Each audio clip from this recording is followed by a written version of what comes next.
On a cold April evening in 1817, the village of Almondsbury in Gloucestershire became the stage for one of the most extraordinary deceptions in British history. A young woman appeared at the door of a cottage, dressed in peculiar clothing that seemed both foreign and fabricated. A black gown wrapped in a shawl, a black turban crowning her head, and an expression of desperate confusion etched across her delicate features. She spoke in a language no one recognized, gestured wildly, and appeared utterly lost in a world she couldn't navigate. The cobbler's wife who answered the door that evening faced a puzzle wrapped in silk and mystery. This strange visitor pointed to herself, repeating sounds that meant nothing to English ears. She refused the bed offered to her, choosing instead to sleep on the floor. She wouldn't touch the food presented at the table, as if the very act of eating English fare would violate some sacred code from her distant homeland. Every gesture, every refusal, every mysterious word added another layer to an enigma that would soon captivate the entire nation. Within hours, the local authorities became involved. The magistrate of the district, a man named Samuel Worrell, took responsibility for this bewildering case. His wife, Elizabeth, possessed a curiosity that would prove both illuminating and, ultimately, embarrassing.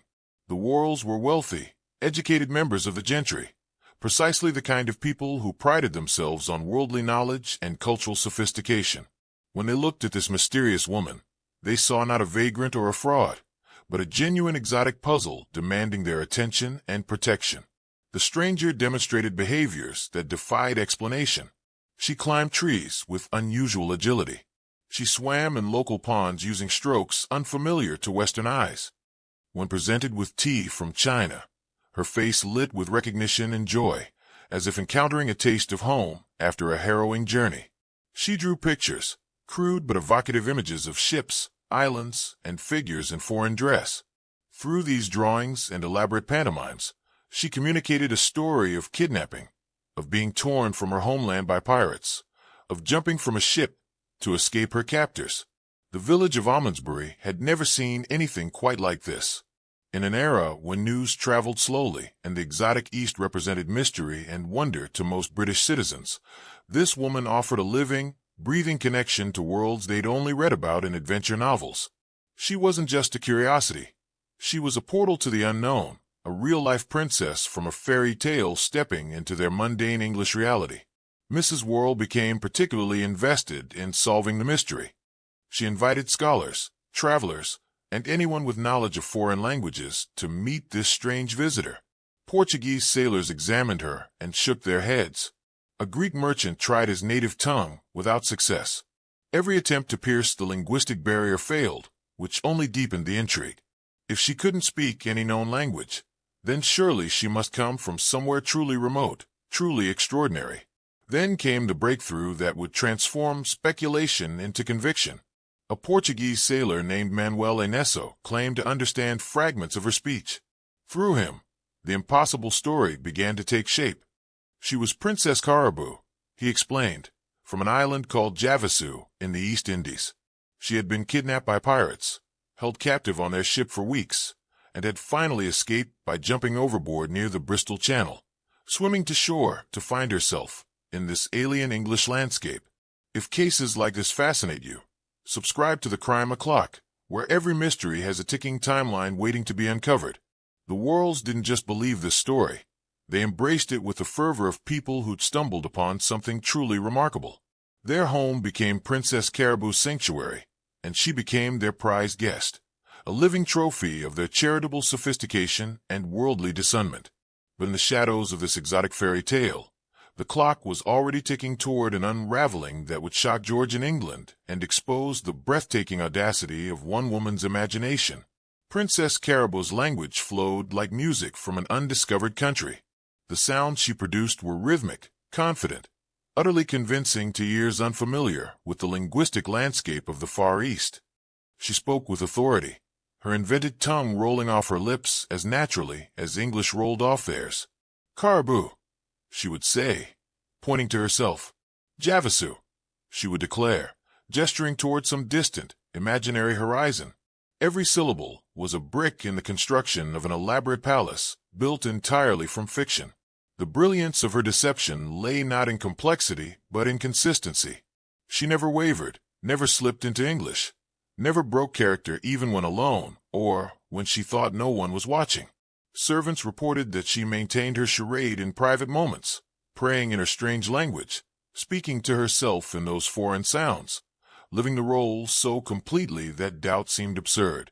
This wasn't merely lying.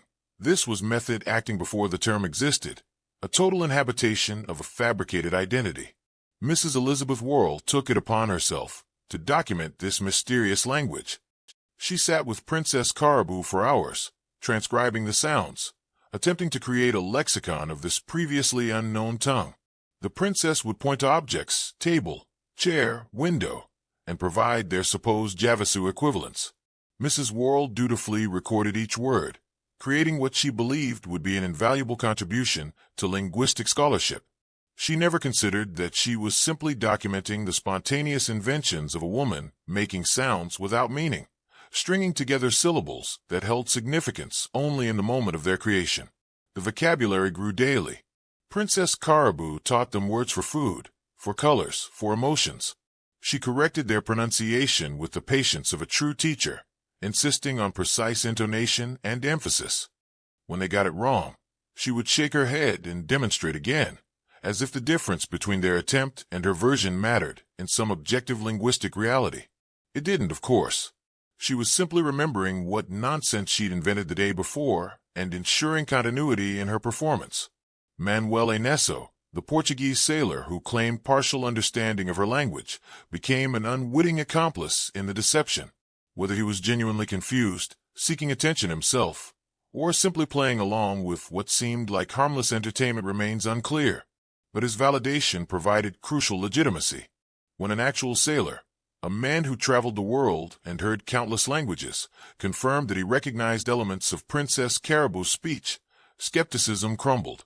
If a man of the sea couldn't definitively prove her a fraud, then surely she must be genuine. The princess demonstrated writing as well. She produced characters that looked vaguely oriental to British eyes unfamiliar with actual Asian scripts. The symbols she drew had flourishes and curves that suggested authenticity to people who'd never seen real Chinese, Japanese, or any other Eastern writing system. She wrote with confidence, filling pages with these invented characters, creating what appeared to be journal entries or letters to a homeland she would never see again. Mrs. Worrell preserved these documents as if they were archaeological treasures, never realizing they were nothing more than decorative doodles, given false meaning through presentation and context. Language became Princess Caraboo's fortress. As long as she maintained the barrier of incomprehensible speech, she controlled the narrative entirely. She could claim anything through gesture and pantomime, and her hosts would fill in the details with their own romantic assumptions. When she pointed at the sky and spoke her nonsense, they interpreted it as descriptions of her homeland's climate. When she gestured at portraits of nobility, they assumed she was indicating her own royal lineage. Every blank space in communication became a canvas on which the Worrells painted their own exotic fantasies.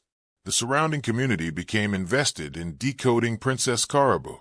Scholars arrived with books of world languages. Travelers who'd been to India, China, and the Pacific Islands came to test their knowledge against her mysterious tongue. Each failure to identify her language only reinforced the belief that she must come from somewhere truly remote, somewhere so isolated that even well-traveled men had never encountered it. The logic was circular but compelling. The more people who couldn't understand her, the more authentic she appeared. She expanded her linguistic performance with songs. In the evenings, she would sing haunting melodies in her invented language, her voice carrying through the Worrell mansion with an ethereal quality that moved listeners to tears. These weren't just random sounds strung together. They had structure, rhythm, emotional resonance. She was composing opera in a language that existed nowhere but in her imagination, and her audience found it beautiful precisely because they couldn't understand it. Mystery has always been more captivating than clarity. Princess Caraboo didn't just speak like royalty. She moved, ate, and breathed like someone born into privilege on the other side of the world. Every gesture became a performance piece, every action a carefully choreographed demonstration of her exotic origins. She refused to sit in chairs the way English women did, instead adopting cross-legged positions on the floor that seemed both uncomfortable and authentic to her hosts. When she did consent to use furniture, she arranged herself in poses that suggested foreign etiquette, as if the very act of sitting contained cultural codes her British hosts couldn't comprehend. Her eating habits reinforced the illusion of otherness. She rejected certain foods with apparent disgust, as if they violated religious or cultural taboos from her homeland. Pork seemed particularly offensive to her sensibilities, a detail that suggested Islamic or perhaps Hindu influences to the educated worlds. She ate with her hands in ways that seemed deliberate rather than crude, turning the act of dining into an anthropological exhibition. She drank only tea and water, refusing wine and ale as if alcohol itself was forbidden by the laws of distant Javasu. The princess demonstrated remarkable physical abilities that set her apart from the corseted, confined English ladies of the Georgian era. She climbed trees with the agility of someone who'd grown up in forests rather than drawing rooms. She would scale the oaks on the Worrell estate and perch in their branches for hours, scanning the horizon as if watching for ships that might carry her home. These arboreal expeditions weren't just quirky behavior, they were narrative reinforcement, physical proof that she came from a world where women enjoyed freedoms and abilities unknown to their British counterparts. Swimming became another signature element of her performance. She would dive into ponds and swim with strokes that looked foreign to English observers. Whether these techniques were genuinely different or simply perceived as such through the lens of expectation hardly mattered. The Worrells and their guests saw what they wanted to see. A princess from tropical islands where swimming was as natural as walking, where water represented freedom rather than danger or impropriety. Archery elevated her performance to legendary status. Princess Caraboo demonstrated skill with a bow and arrow that astonished her hosts. She could hit targets with impressive accuracy, her form and technique unlike anything the local sportsmen recognized. In an era when archery remained a gentleman's pursuit in England, watching a young woman handle a bow with such confidence and competence seemed both exotic and vaguely scandalous. She would practice for hours in the Worrell Gardens, drawing crowds of curious neighbors who came to witness this Oriental princess displaying warrior skills. Her religious practices added layers of mystique to her character. She would kneel facing east at specific times of day, engaging in elaborate prayers spoken in her invented language. She prostrated herself, raised her hands to the heavens, and performed rituals that looked authentic to people who'd never actually witnessed Eastern religious ceremonies. These weren't random movements. They were carefully constructed performances that borrowed vaguely from descriptions of Islamic prayer, Hindu devotion, and Buddhist meditation that circulated in British travel literature. She created a hybrid spirituality that seemed plausibly foreign while remaining safely distant from any specific tradition someone might actually recognize. The princess demonstrated an apparent horror of certain Christian symbols and practices. When presented with a Bible, she recoiled as if confronted with something dangerous or blasphemous. She refused to attend church services, instead maintaining her own private devotions. This rejection of Christianity didn't offend the Worrells. Instead, it confirmed her authenticity. A fraud would surely pretend to convert or at least show interest in the dominant religion. Her steadfast commitment to her own mysterious faith suggested genuine conviction, genuine identity, genuine otherness. She created art that seemed to document her homeland. Using whatever materials were provided, she drew pictures of temples with architectural styles that looked vaguely Asian to British eyes. She sketched costumes, weapons, and landscapes that existed nowhere but in her imagination. These weren't detailed or technically sophisticated drawings, but their very crudeness added authenticity. They looked like the work of someone trying to remember home, not the calculated compositions of a trained artist attempting deception.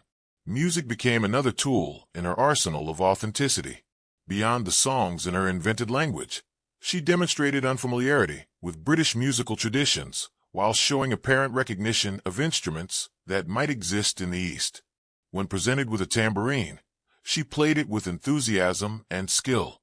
When shown a piano, she approached it with curiosity but not comprehension, as if encountering a peculiar foreign instrument for the first time. Every reaction reinforced the narrative she was constructing without words.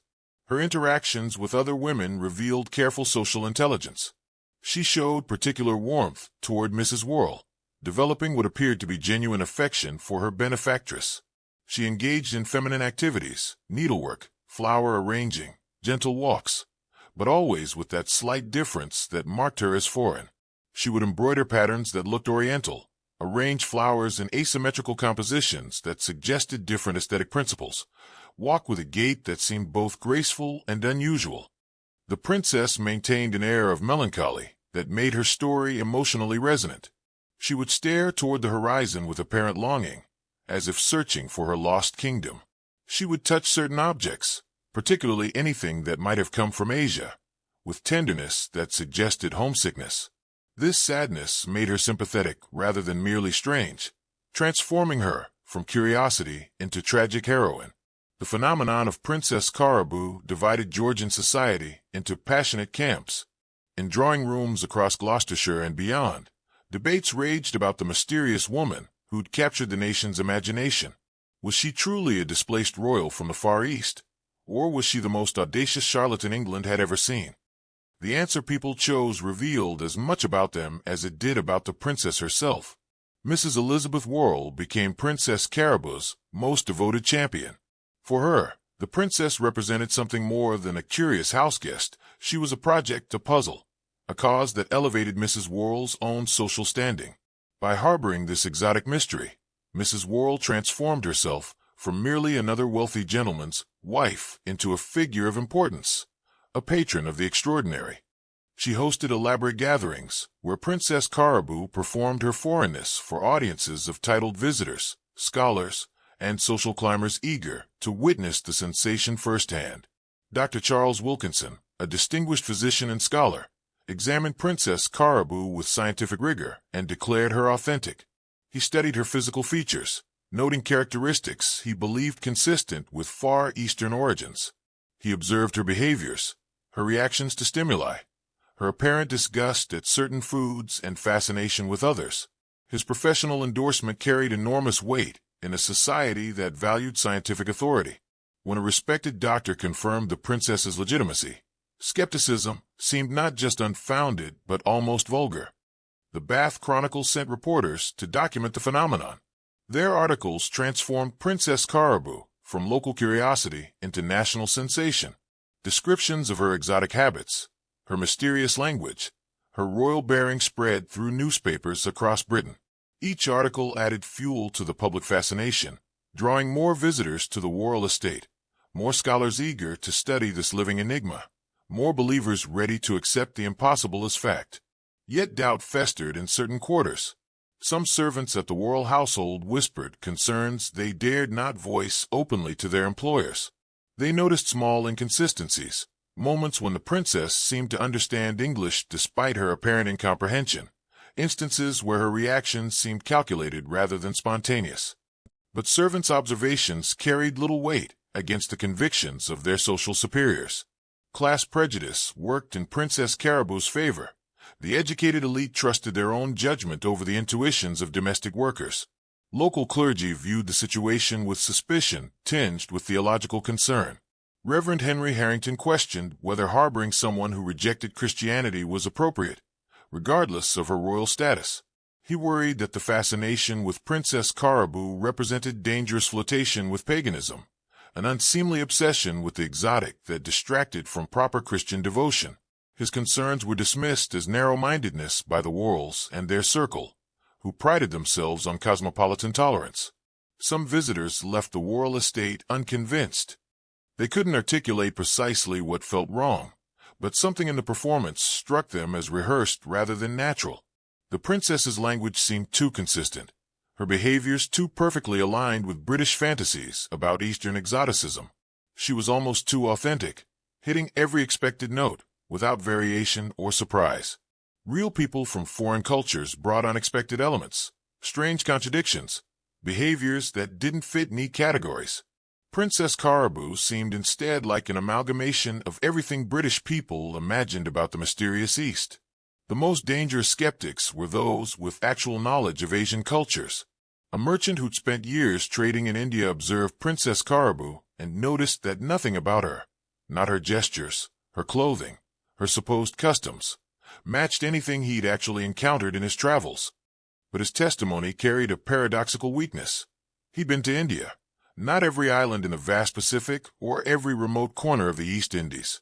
His inability to identify her origins didn't prove her fraudulent. It only proved the vastness of the world and the limits of any individual's experience. Mrs. Worrell dismissed doubters with aristocratic certainty. She'd invested too much, emotionally, socially, financially, in Princess Caraboo's authenticity to entertain alternative explanations. The princess had become central to Mrs. Worrell's identity and social position. Admitting deception would mean admitting she'd been fooled, that her judgment was flawed, that she'd allowed herself to be manipulated by someone of lower status. The psychological cost of acknowledging the truth became too high, so she fortified her belief against mounting evidence. Social pressure silenced potential critics. In the Worrell social circle, expressing skepticism about Princess Caraboo became tantamount to accusing them of gullibility or stupidity. People who valued their relationships with this influential family learned to keep doubts private. They attended the gatherings, watched the performances, and kept their misgivings carefully masked behind polite fascination. The phenomenon revealed uncomfortable truths about Georgian society's relationship with the exotic. The elite classes hungered for authentic encounters with foreign cultures, yet their knowledge came primarily from books, artwork, and travelers' tales rather than direct experience. This created a vulnerability to sophisticated deception. Princess Caraboo succeeded because she performed the exotic exactly as her audience expected it to appear, without the messy complications of reality. Children sometimes saw through the performance, with a clarity their elders lacked. Young visitors to the Worrell estate would watch Princess Caraboo and sense something theatrical in her presentation. But children's perceptions were easily dismissed as lack of sophistication, inability to recognize genuine cultural difference. The irony was profound. The most unsophisticated observers sometimes possessed the clearest vision. As weeks turned into months, the believers and doubters reached an uneasy stalemate. Princess Caraboo continued her performance. The Worrells continued their patronage, skeptics continued their whispered concerns, and the public continued their fascination. The situation had achieved a peculiar equilibrium that might have continued indefinitely. But equilibrium is always temporary. The truth, like water finding cracks in stone, was already seeping toward exposure. Fame proved to be Princess Caraboo's undoing. In June 1817, Mrs. Worrell made a decision that seemed entirely reasonable at the time. She commissioned a portrait of her exotic houseguest. The artist captured Princess Caraboo in her full foreign regalia, the dark turban wrapped elegantly around her head, the exotic clothing draped across her frame, the enigmatic expression that had captivated so many visitors. It was a beautiful piece of work, a visual document of the phenomenon that had gripped Georgian England's imagination. The portrait wasn't meant to remain private. Mrs. Worrell, proud of her role as Princess Caraboo's patron and protector, wanted the world to see this extraordinary person who'd found sanctuary in her home. She arranged for the image to be reproduced and published in the Bristol newspapers, including the Bristol Journal and Felix Farley's Bristol Journal. The engraving appeared alongside articles describing the mysterious princess, her unknown origins, and the ongoing efforts to identify her homeland. The newspaper spread across Bristol and beyond, carried by mail coaches to towns and villages throughout the West Country. The image of Princess Caraboo stared out from countless breakfast tables, coffee houses, and public houses. People who'd only heard rumors and second-hand accounts could now see her face, study her features, examine her exotic costume. The portrait transformed her from legend into visual reality, accessible to anyone who could afford a newspaper or visit a public reading room. In the small Devon town of Wythe Ridge, approximately 50 miles from Bristol, a woman named Mrs. Neal sat in her boarding house examining the latest newspaper delivery. She ran a modest establishment that catered to travelers and temporary lodgers, the kind of place where people came and went with little ceremony or lasting impression. But as her eyes fell upon the portrait of Princess Caraboo, recognition struck her with the force of revelation. Mrs. Neal knew that face. She'd seen it before, not wearing exotic turbans and foreign dress, but in the simple clothing of a working-class English girl. That face had lodged in her boarding house months earlier, speaking perfect English, with a Devonshire accent. That face belonged to a young woman who'd stayed briefly, paid in coins, and left without much fanfare. There was no mystery about her origins, no exotic language, no royal bearing, just an ordinary English girl moving through an ordinary English life. The landlady didn't hesitate. She understood immediately that something extraordinary was happening, that the celebrated Princess Caraboo was nothing more than an accomplished actress performing the role of a lifetime. Mrs. Neal penned a letter to the Worrells, describing her encounter with the supposed princess months earlier, when she'd been simply another English traveler seeking temporary accommodation. The letter was specific, detailed, damning. She described conversations, mannerisms, the perfectly comprehensible English that had flowed from those same lips that now spoke only gibberish. The letter arrived at the Worrell estate, like a bomb disguised as correspondence. Mrs. Worrell read it with mounting horror, the carefully constructed world she'd built around Princess Caraboo beginning to crack and crumble. Every conversation, every performance, every moment of wonder, all of it suddenly recast as manipulation and deceit. The woman she'd championed, defended, housed, and elevated to celebrity status was apparently nothing more than a common fraud. But Mrs. Worrell didn't immediately confront her guest. The psychological dynamics were complex. Admitting the deception meant admitting her own foolishness, acknowledging that she'd been thoroughly duped by someone she'd considered beneath her in class and intelligence. There was also a desperate hope that Mrs. Neal might be mistaken, that perhaps Princess Caraboo simply resembled this English girl. That coincidence, rather than conspiracy, explained the similarity. Mr. Samuel Worrell, the magistrate, approached the situation with the gravity of his legal training. He understood that if Princess Caraboo was indeed a fraud, she'd committed crimes, obtaining money and shelter under false pretenses, deceiving respectable citizens, perhaps even violating vagrancy laws. Yet he also felt a strange reluctance to immediately pursue prosecution. The woman had become part of their household, and despite the apparent deception, she'd harmed no one in obvious material ways. Other letters began arriving as the portrait circulated more widely. A woman from Exeter claimed to recognize the princess as someone who'd worked briefly as a servant in her household. A shopkeeper from Plymouth reported selling supplies to a young woman matching the description, who'd spoken fluent English and betrayed no hint of foreign origins.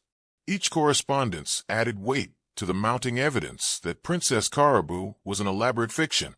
The newspapers that had built Princess Caraboo's fame now threatened to orchestrate her exposure. Editors who'd published glowing accounts of the exotic mystery began receiving letters from readers claiming to recognize the supposed princess. The story was shifting, transforming from celebration to scandal, from wonder to embarrassment. The same publications that had elevated her to celebrity status prepared to document her downfall with equal enthusiasm. Within the Worrell household, tension became unbearable. Servants who'd harbored private doubts now felt vindicated but remained silent, unwilling to say, "I told you so," to employers who'd dismissed their concerns. Visitors who championed Princess Caraboo's authenticity suddenly found urgent reasons to be elsewhere, distancing themselves from a situation that increasingly resembled a humiliating hoax rather than an anthropological marvel. Princess Caraboo herself must have sensed the shift. The portrait that was meant to immortalize her triumph had instead become the instrument of her unmasking. Every newspaper that carried her image potentially reached someone who knew her true identity, someone from her past who could shatter the carefully constructed illusion. The very fame she'd achieved guaranteed her eventual exposure. The clock that had been ticking since that April evening, when she first appeared in Almondsbury, was now counting down its final seconds. The performance that had captivated Georgian England was approaching its inevitable final act. And unlike the previous chapters of this extraordinary deception, this one would be written not by Princess Caraboo herself, but by the truth she tried so desperately to escape.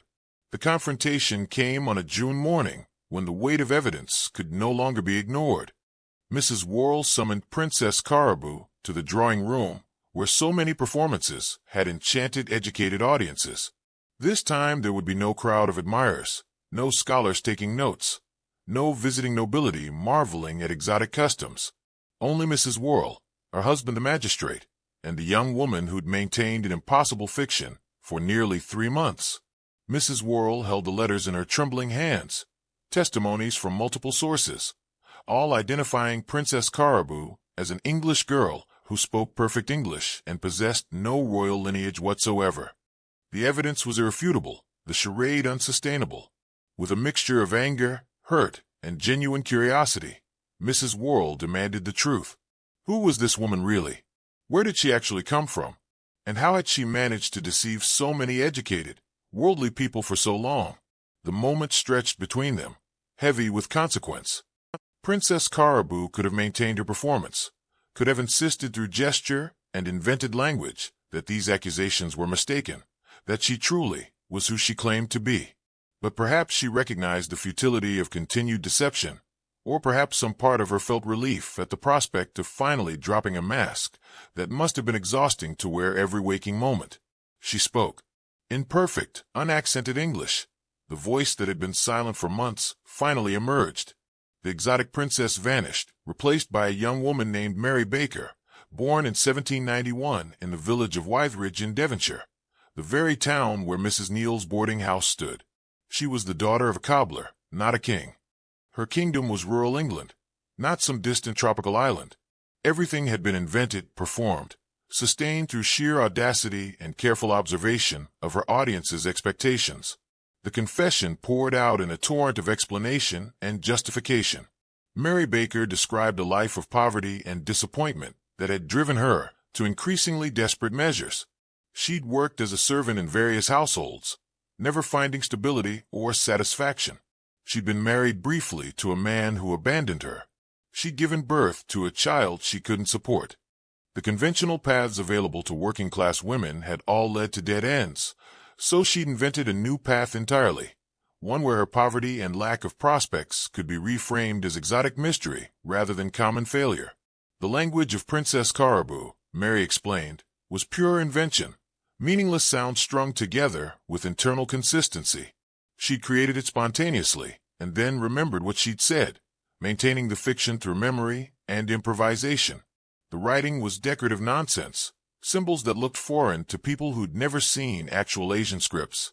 Every prayer, every song, every utterance in her supposed native tongue was theatrical gibberish, delivered with unwavering confidence. Her knowledge of how to perform exoticism came from sources readily available to any literate person in Georgian England. She'd read travel narratives and adventure stories that described foreign lands and customs. She'd seen engravings and paintings depicting Asian peoples and places. She'd absorbed the fantasies and stereotypes that circulated through British popular culture, then performed those fantasies back to an audience hungry for authentic encounters with the exotic. She gave them exactly what they expected, and they loved her for it. The specific details of her performance, the refusal of pork, the prayers facing east, the swimming and tree climbing, were calculated choices based on what she'd learned about various Eastern cultures. She borrowed elements from Islamic practice, Hindu custom, and vague notions of Pacific Island life, blending them into a hybrid identity that seemed plausibly foreign to people with no direct experience of those cultures. She was, in essence, a skilled ethnographer in reverse, studying British expectations rather than foreign realities. Manuel Enesso, the Portuguese sailor who claimed to understand fragments of her language, remained an enigma. Mary suggested he'd been either genuinely confused, caught up in the excitement of the moment, or perhaps complicit in the deception for his own purposes. His validation had been crucial to the success of her performance, providing that third-party confirmation that transformed obvious fraud into plausible mystery. Whether he was fool or collaborator, his role had sealed the success of her initial acceptance. The Worrells listened with expressions that cycled through shock, anger, embarrassment, and grudging admiration. They'd been thoroughly deceived, made fools of before their entire social circle. Yet there was something almost impressive about the scope and execution of the deception. This wasn't a simple lie told in a moment of panic. It was a sustained, immersive performance that required intelligence, memory, creativity, and nerves of steel. Mary Baker might have been born to poverty, but she possessed talents that would have served her well in dramatically different circumstances. The question of what to do with her now hung heavy in the room. As a magistrate, Samuel Worrell had the authority to prosecute Mary for fraud, for obtaining goods and money under false pretenses. She'd lived in their home for months, consumed their resources, accepted gifts from admirers who believed her royal status. Legally, she'd committed crimes. Yet prosecution would mean public trials, newspaper coverage, and the complete exposure of how thoroughly the Worrells themselves had been deceived. Mrs. Worrell faced a painful choice. Her pride urged punishment, a public demonstration that she wouldn't tolerate such deception. But her social standing urged discretion, a quiet resolution that would minimize her own embarrassment. The longer the story remained in public attention, the longer she'd be remembered as the woman who'd been fooled by a cobbler's daughter pretending to be a princess. Mary Baker herself seemed almost relieved. The burden of maintaining Princess Caraboo had been immense, requiring constant vigilance, perfect memory, and the psychological strain of never being able to relax into her authentic self. For months she'd lived in a prison of her own making, surrounded by luxury but unable to enjoy it fully because every moment was performance, every interaction was theater. The truth, however humiliating and consequential, at least offered the possibility of rest. The exotic princess who'd captivated George in England had been revealed as a working-class English girl with nothing but imagination and audacity. The fairy tale had ended, not with royal rescue or triumphant return to a distant kingdom, but with a confession in a drawing room and the collapse of an impossible dream. The Real Mary Baker was born into obscurity in 1791, in Wytheridge, Devon, a small market town where prospects for the daughter of a cobbler were severely limited.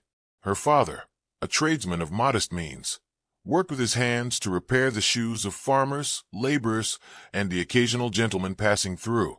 Her mother managed a household that always seemed to teeter on the edge of poverty, where every shilling mattered and luxury existed only in imagination. Mary received minimal formal education, the kind afforded to working-class girls in rural England. Enough reading to navigate basic texts, enough writing to sign her name, and perhaps compose simple letters, enough arithmetic to manage household accounts. But she possessed something no school could teach, a sharp, observant intelligence and a theatrical sensibility that allowed her to study people and mimic what she observed. She watched the gentry pass through town and absorbed their mannerisms, their speech patterns, their casual confidence. She read whatever books she could borrow or find, developing a hunger for worlds beyond Wytheridge. At 16, Mary left home to work as a domestic servant, the most common employment for girls of her class. She moved between households, never quite finding her place. She was too intelligent to be satisfied with the repetitive drudgery of service, yet lacked the social position to aspire to anything beyond it. She chafed against the rigid hierarchies of domestic work, where servants were expected to be invisible, to anticipate needs without being noticed, to exist solely in service to their social superiors. In one position, she worked for a family that possessed a small library of travel books. During rare moments of leisure, Mary devoured these volumes. She read about Captain Cook's voyages to the Pacific, about British encounters with indigenous peoples, about the exotic customs of distant lands. These books opened windows to worlds where the rules of English society didn't apply, where different customs governed behavior, where a person's worth wasn't determined solely by the circumstances of their birth. The seeds of Princess Caraboo were planted in those stolen reading sessions. Around 1813, Mary married a man named Baker, a union that promised stability but delivered only disappointment. The marriage failed quickly, whether through abandonment, incompatibility, or circumstances she didn't fully explain. What mattered was that it left her alone, with no financial support and diminished prospects. A separated or abandoned woman occupied an uncomfortable space in Georgian society, neither properly married nor respectably single. The failure of her marriage pushed her further to society's margins. Then came a child, born from her brief marriage, or perhaps from a relationship afterward. Mary found herself in the desperate position of being a single mother with no means of support. She couldn't keep the baby. Poverty and social stigma made that impossible. The child was given up, sent to the care of others, adding grief and shame to Mary's growing list of burdens. This loss, this forced separation from her own child, became part of the emotional architecture that would later support her elaborate deception. Mary wandered through the West Country, moving from town to town, taking temporary work where she could find it, staying in boarding houses when she had money, and sleeping rough when she didn't. She told small lies to secure employment, invented references, exaggerated experience, fabricated histories. Each small deception taught her lessons about performance and persuasion. She learned that people wanted to believe certain stories, that they would fill in gaps with their own assumptions if you gave them the right framework. In late 1816 or early 1817, Mary encountered another wandering woman who developed her own scheme for survival. This woman pretended to be foreign, using broken English and strange behaviors to elicit charity from sympathetic souls who viewed her as a pitiable refugee. Mary watched this performance with fascination, recognizing both its limitations and its possibilities. The woman's act was crude, inconsistent, easily penetrated by anyone with real knowledge of foreign languages or customs. But it sparked an idea. What if someone performed foreignness, not clumsily but brilliantly, with total commitment and careful consistency? Mary began experimenting. In different towns, she would adopt accents, claim different origins, test how much she could make people believe through sheer confidence and performance. She discovered that educated people were sometimes easier to fool than working-class folk. The poor knew survival required constant vigilance and skepticism. They'd seen too many schemes to be easily impressed. But the wealthy and educated, with their romantic notions about exotic lands and noble savages, wanted to believe in extraordinary stories. They craved encounters with authentic otherness, and Mary could provide that, as long as she never broke character. The creation of Princess Caraboo was methodical. Mary crafted a backstory that explained why she couldn't speak English, kidnapped, transported across oceans, traumatized by her ordeal. She invented behaviors that would seem foreign to British eyes. The tree climbing, the unusual swimming strokes, the prayers facing east. She created a visual identity through the turban and modified clothing. Most importantly, she invented a language consistent enough to seem real, but obscure enough that no one could definitively identify it. On that April evening in 1817, when Mary knocked on the cottage door in Almondsbury, she wasn't a desperate vagrant hoping for a night's shelter. She was an actress preparing for the performance of her life, a woman who decided that if conventional society offered her no legitimate path to dignity and security, she would invent one. Princess Caraboo was born from Mary Baker's pain, intelligence, creativity, and absolute refusal to accept the narrow fate assigned to her by birth and circumstance. The remarkable thing wasn't that Mary created Princess Caraboo. It was that she sustained the performance so brilliantly for so long. Every day for nearly 3 months, she woke up and became someone else entirely, never slipping, never relaxing, never allowing Mary Baker to emerge even in private moments. The psychological discipline required for such sustained deception was extraordinary, suggesting capabilities that might have led to genuine achievement if she'd been born into different circumstances. But Mary Baker had been born into poverty, into limited options, into a world that offered women of her class few paths to security and even fewer to respect. Princess Caraboo was her rebellion, her revenge, her attempt to force society to treat her with the dignity it otherwise denied her. For a few brief months, she succeeded beyond what any reasonable person could have imagined. The question that haunted observers then and fascinates us now is not why Mary Baker created Princess Caraboo, but why so many intelligent, educated people believed her so completely. The answer reveals uncomfortable truths about human psychology, social hierarchies, and the seductive power of exotic narratives in the early 19th century. Mrs. Elizabeth Worrell and her circle belonged to the provincial gentry, wealthy enough to be educated and cultured, but geographically isolated from the cosmopolitan centers where genuine encounters with foreign cultures occurred regularly. They read about exotic lands in books, saw engravings of distant peoples, and heard travelers' tales filtered through layers of embellishment and stereotype. Their knowledge of the wider world was extensive in breadth, but shallow in depth, creating a dangerous combination of confidence and ignorance. They felt worldly enough to recognize authenticity, yet lacked the direct experience to detect sophisticated fraud. The early 19th century was an age of exploration and empire building, when Britain's reach was extending across the globe. The educated classes consumed narratives of discovery with passionate interest. Captain Cook's voyages, accounts of Pacific islands, descriptions of Asian kingdoms, tales of African territories. These stories fed a hunger for authentic encounters with otherness, for tangible connections to the exotic worlds they'd only read about. Princess Caraboo offered them that connection, delivered directly to their doorstep. She was a living artifact, proof that the world was as strange and wonderful as the book suggested. Social status played a crucial role in the deception's success. The Worrells and their peers inhabited a world of rigid class hierarchies, where birth determined destiny, and breeding supposedly manifested in visible ways.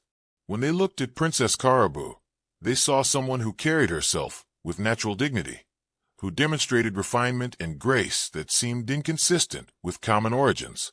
The circular logic was perfect. She must be royal because she acts royal, and we know she's acting authentically royal because we are sophisticated enough to recognize genuine nobility. The possibility that a cobbler's daughter could perform royalty convincingly challenged fundamental assumptions about class and inherent worth. Confirmation bias reinforced the initial acceptance. Once the Worrells decided Princess Caraboo was authentic, every subsequent behavior was interpreted through that lens. Behaviors that might seem suspicious in isolation became proof of authenticity when viewed as cultural differences. Her refusal to eat certain foods wasn't peculiar. It was religious observance. Her tree climbing wasn't odd. It reflected different cultural norms for women. Her invented language wasn't gibberish. It was simply a tongue no one present happened to recognize. Each strange behavior that might have raised doubts instead became evidence, supporting the narrative they'd already accepted. The presence of Manuel Enesso, the Portuguese sailor who claimed partial comprehension of her language, provided crucial third-party validation. Psychological research has demonstrated that people are more likely to believe claims verified by seemingly independent sources. Enesso appeared to have no connection to Princess Caraboo and no obvious motive to support a deception. His confirmation, even though vague and nonspecific, gave the Worrells permission to trust their instincts. If a well-traveled sailor recognized elements of her speech, skepticism seemed not just unwarranted, but almost insulting to their own judgment. The investment fallacy deepened their commitment to belief. As weeks passed and the Worrells devoted more resources to Princess Caraboo, housing her, feeding her, introducing her to their social circle, defending her authenticity to skeptics, the psychological cost of admitting deception grew exponentially. They'd invested not just money, but social capital and personal reputation in her authenticity. Acknowledging fraud would mean acknowledging they'd been fools, that their judgment was flawed, that they'd embarrassed themselves before peers whose respect they valued. The deeper they invested, the higher the wall protecting their belief became. Princess Caraboo also fulfilled emotional needs that had little to do with anthropological curiosity. For Mrs. Worrell, she represented a project that provided purpose and elevated social standing. The princess transformed Mrs. Worrell from merely another wealthy woman into a patron of the extraordinary, someone hosting scientific and cultural significance in her own home. This role brought attention, visitors, and a sense of importance that ordinary charitable works couldn't match. Exposing the fraud would mean losing not just the princess, but the elevated identity she'd enabled. The performance itself was so complete, so unwavering, that doubt seemed almost cruel. Mary Baker never broke character, never slipped into English, never showed hesitation or inconsistency in her invented persona. The totality of her commitment suggested authenticity to people unaccustomed to such theatrical discipline. In their experience, liars eventually revealed themselves through contradictions or lapses. Princess Caraboo showed no such weaknesses, which paradoxically made her seem more genuine. They couldn't imagine someone possessing the skill and psychological endurance to sustain such complete deception. Cultural context made exotic narratives particularly credible in 1817. Britain was encountering genuinely strange customs and peoples through colonial expansion. Travelers returned with accounts that seemed almost fantastical, but were verifiably true. Societies with radically different religions, languages unlike anything Europeans had encountered, customs that violated every British norm.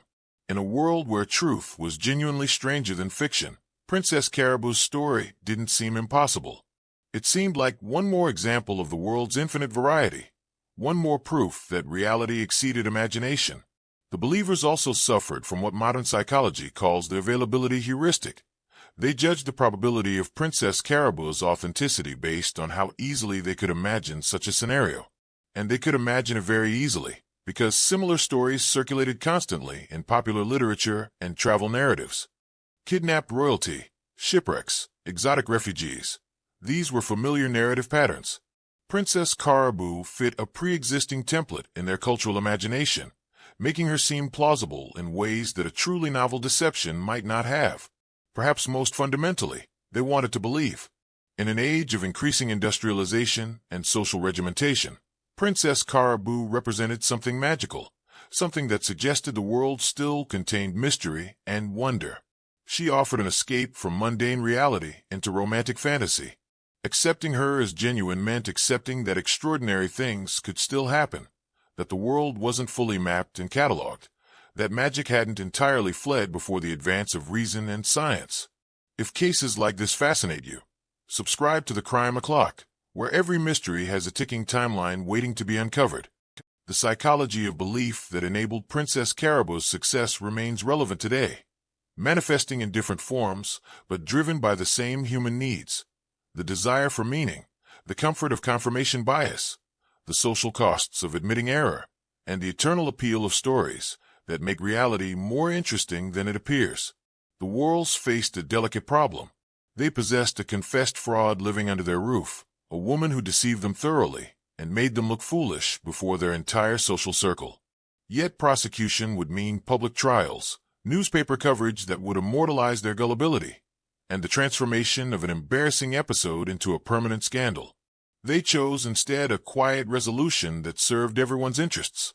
They would send Mary Baker far away, somewhere her presence couldn't continue to remind them of their monumental error in judgment.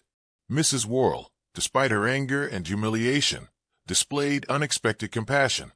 She arranged passage for Mary to America, providing funds for the journey and a fresh start in a land where Princess Caraboo's story hadn't yet penetrated. It was exile disguised as charity, punishment masked as generosity. Mary would disappear from England, taking with her the embarrassing evidence of the Worrells' credulity, and everyone could pretend the whole affair had been merely an amusing misunderstanding rather than a devastating con. But before Mary could slip quietly away, the newspapers ensured her story achieved national notoriety. The same publications that had celebrated Princess Caraboo now gleefully reported her exposure. The Bristol newspapers published detailed accounts of the deception, interviewing Mrs. Neal from Wythe Ridge, tracking down other people who'd encountered Mary Baker in her various wanderings, and documenting the complete unraveling of the exotic fiction. The story was too delicious to bury. A working-class girl fooling the gentry, sophisticates duped by theatrical nonsense, educated people believing an invented language was genuine. The coverage transformed Mary Baker into a different kind of celebrity. She was no longer the mysterious Princess Caraboo, but rather Mary Baker, the magnificent fraud, the clever deceiver who'd pulled off one of the century's most audacious cons. Public reaction divided sharply along class lines. The working classes found the story hilarious, a delightful reversal of social hierarchies, where a cobbler's daughter had made fools of her supposed betters. The upper classes viewed it with horror and indignation, seeing not Mary's cleverness, but rather the dangerous implication that their social superiority might be performance rather than inherent quality. In June 1817, just weeks after her exposure, Mary Baker boarded a ship bound for Philadelphia. She carried with her the money Mrs. Worrell had provided, a few possessions, and the burden of a fame she could neither fully escape nor profitably exploit. The voyage across the Atlantic must have been strange. She was traveling as herself for the first time in months, speaking English freely, no longer imprisoned by the character she'd created. Yet she was also traveling toward an uncertain future in a foreign land, driven from her homeland by the consequences of her own audacity. America in 1817 offered possibilities unavailable in England's rigid class system. The young republic prided itself on opportunity and social mobility, on judging people by achievement rather than birth. But Mary discovered that even in America, her notoriety preceded her. The newspapers had carried stories about Princess Caraboo across the ocean, and American audiences proved just as fascinated by the deception as British ones had been. Mary attempted to capitalize on her fame in the only way available. She became Princess Caraboo again, this time openly acknowledged as performance rather than reality. She gave exhibitions in Philadelphia and other cities, demonstrating the invented language, performing the exotic customs, showing audiences how she deceived England's educated elite. It was a strange kind of theater, a fraud presenting the anatomy of fraud, a liar making entertainment from the dissection of her own lies. The American exhibitions generated income, but not lasting success. The novelty wore thin quickly. Audiences came once to see the notorious Mary Baker perform Princess Caraboo, but they didn't return. The act that had sustained months of believable deception couldn't survive as acknowledged entertainment. Something essential was lost when the mystery evaporated, when everyone knew they were watching performance rather than witnessing genuine otherness. Princess Caraboo had been captivating because people believed she was real, as obvious theater. She was merely curious. Mary eventually returned to England, drawn back by forces she perhaps couldn't fully articulate: homesickness, family connections, or simply the failure to establish herself in America. She arrived to find that her notoriety had faded, but not disappeared. She'd become a footnote in popular memory, the woman who'd once fooled everyone as Princess Caraboo. It was enough recognition to prevent her from disappearing into comfortable obscurity, but not enough to provide any real advantage. She attempted various forms of employment, always struggling against the burden of her past. Potential employers who learned her identity viewed her with suspicion. If she could deceive the world so completely, what might she do to them? The skills that had made her successful as Princess Caraboo, observation, mimicry, sustained performance, creative intelligence, had no legitimate marketplace in a society that valued women for domesticity and deference rather than theatrical brilliance. In the 1820s, Mary tried once more to exploit her fame, returning to America and attempting another series of exhibitions. She traveled to various cities, performing Princess Caraboo for audiences willing to pay admission to see the notorious deceiver.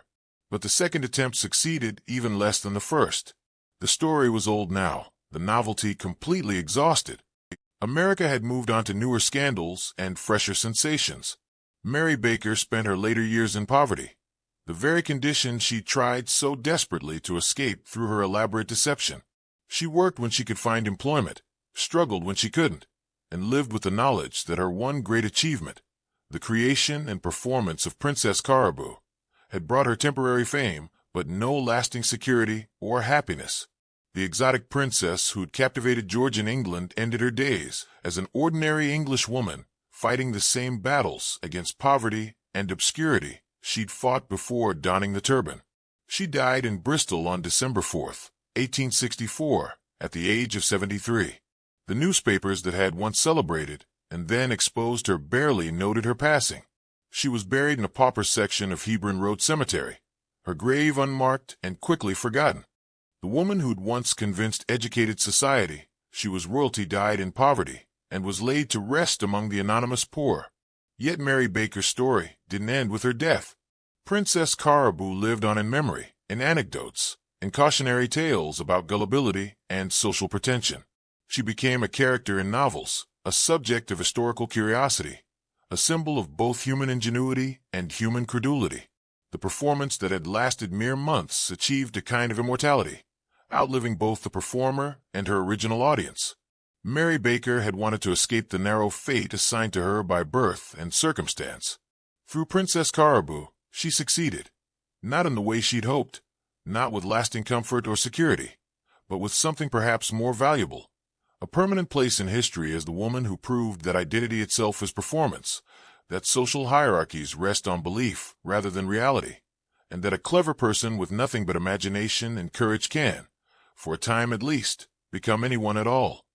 Princess Caraboo's deception resonates across 2 centuries because it exposes fundamental truths about human nature, social construction, and the performative aspects of identity itself. Mary Baker didn't simply trick a few wealthy people. She revealed the fragility of the systems we use to categorize and understand each other. Her performance demonstrated that class, nationality, Even language itself are not fixed biological realities, but rather social constructs maintained through shared belief and constant performance. The story forces us to confront uncomfortable questions about authenticity and performance. Every person who met Princess Caraboo believed they could recognize genuine foreignness, genuine nobility, genuine otherness. They trusted their educated judgment, their worldly sophistication, their ability to distinguish truth from fiction. Yet they were completely wrong. This suggests that much of what we consider authentic recognition might actually be confirmation of our own pre-existing expectations. We see what we expect to see, believe what we want to believe, and construct reality through the lens of our assumptions rather than through objective observation. Mary Baker's success also illuminates the power dynamics embedded in cross-cultural encounters. The British elite in 1817 possessed extensive theoretical knowledge about foreign cultures, but limited direct experience. They'd read books, seen artwork, heard travelers' tales, but they'd never actually lived in the societies they claimed to understand. This created a vulnerability that Mary exploited brilliantly. She didn't need authentic knowledge of any real culture. She only needed to perform the British fantasy of exotic otherness. Her Princess Caraboo was an amalgamation of everything the British imagined about the mysterious East, a projection of their own colonial fantasies rather than any genuine cultural reality. The psychological mechanisms that enabled the deception remain powerfully relevant in the modern world. Confirmation bias, investment fallacy, social proof, the authority of experts. These same forces that convince the worlds of Princess Caraboo's authenticity operate constantly in contemporary life. We believe dubious claims because trusted figures endorse them. We defend obviously flawed positions because we've invested too much to admit error. We interpret ambiguous evidence in ways that confirm our existing beliefs. Mary Baker's con succeeded not because Georgian England was uniquely gullible, but because she exploited universal features of human cognition that remain unchanged. The class dimensions of the story carry particular resonance. Mary Baker was dismissed and marginalized by society because of her birth, yet she possessed intelligence, creativity, and theatrical genius that exceeded most of her social superiors. The tragic irony is that the very talents that made her successful as Princess Caraboo could have led to legitimate achievement if she'd been born into circumstances that valued and cultivated those abilities. Instead, society forced her into domestic service, where her intelligence was wasted and her capabilities suppressed. Princess Caraboo was her rebellion against a system that judged her by birth rather than merit. The story also reveals how desire shapes perception. The Worrells and their circle wanted Princess Caraboo to be real. They wanted to believe in exotic princesses and mysterious languages and romantic tales of kidnapping and escape. This desire made them vulnerable to deception. They weren't stupid or uniquely credulous. They were human beings whose judgment was compromised by emotional investment in a particular narrative. We all do this constantly, believing things because we want them to be true rather than because evidence compels belief. Modern parallels abound. Social media influencers construct elaborate personas that may bear little resemblance to their actual lives, yet attract millions of followers who believe in the authenticity of these carefully curated performances. People claiming exotic backgrounds or credentials sometimes maintain deceptions for years before exposure. The mechanisms haven't changed. Only the stage has expanded from Georgian drawing rooms to global digital platforms. Princess Caraboo would have thrived on Instagram, performing her exotic identity for audiences hungry for authentic otherness. The story raises profound questions about identity itself. Who was the real person, Mary Baker or Princess Caraboo? For those months in 1817, Mary lived completely as the princess, inhabiting that identity so thoroughly that the distinction between performance and reality became meaningless. Philosophers and psychologists have long debated whether there's a stable, essential self beneath our various social performances, or whether identity is itself nothing but accumulated performances. Mary Baker's story suggests the latter, that we're all, in some sense, performing identities constructed from available cultural materials rather than expressing some fixed inner essence. The deception also demonstrates the arbitrary nature of social hierarchies. Princess Caraboo received treatment, respect, deference, fascination that Mary Baker could never access. Yet they were the same person, the same body, the same intelligence. The difference was purely performative, purely a matter of costume, language, and sustained theatrical commitment. This reveals that social status itself is performance, that the deference the wealthy receive from the poor rests not on inherent superiority, but on shared belief in hierarchies that serve the powerful. There's something deeply subversive about Princess Caraboo's success. For nearly 3 months, a working-class woman forced the elite to treat her with dignity and respect by simply performing the role of someone they considered worthy of such treatment. She proved that their claims to superior judgment and refined perception were hollow, that their vaunted education had taught them to recognize their own fantasies rather than actual reality. The exposure of the fraud was therefore not just Mary's downfall, but an exposure of the fraudulent nature of class distinction itself. Yet we must also acknowledge the victims of Mary's deception. The Worrells, despite their social advantages, experienced genuine humiliation and emotional betrayal. They'd opened their home, invested resources, and developed what they believed was genuine connection with someone they tried to help. Learning it was all performance must have been devastating.